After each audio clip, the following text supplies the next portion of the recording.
My grandpa, Fennell, was a country kind of coot who loved the time when he could wet a line. But even more, he loved to shoot. Throughout surrounding counties, folks all knew of Grandpa's gift, because when Grandpa aimed the 12-gauge Browning, he never, ever missed.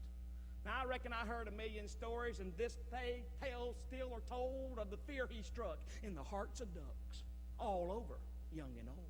Grandpa lived out in the country in the Okefenokee swamp.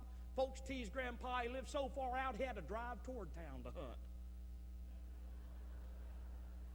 His cabin in the country, an unusual sight to see, filled with ducks that he had stuffed, far more than the eye could see.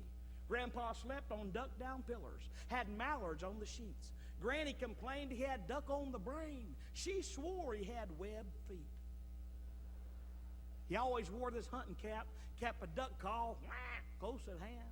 Folks around, himself included, said he's the best duck hunter in all the land. They had a picture hung in City Hall, a statue in the square. Folks just knew when the big ducks flew, Grandpa Fennell would get his share.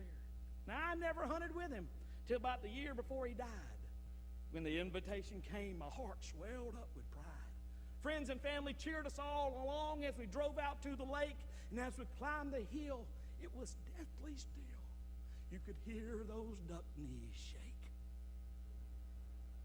We climbed down into that blind to await them wily birds. Grandpa's face turned fiercely savage, so I dared not say a word. And we sat like that for hours, and not one duck flew our way. I guess they knew their life was through if they flew by us that day. We was just about to give up, go back to the truck, when all at once, wah, wah, we heard the sound of one old lonesome duck. He's an ugly duckling, had a mean twist to his bill, but Grandpa's eyes became galvanized as he closed in for the kill. He squeezed off a deadly volley. Blam! Blam! I was sure the duck would fall, but he just kept on flying. Wah! Wah! Like it's no big deal at all.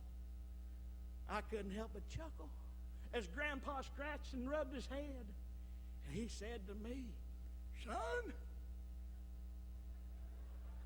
today you've seen a miracle, because there flies a duck that's dead."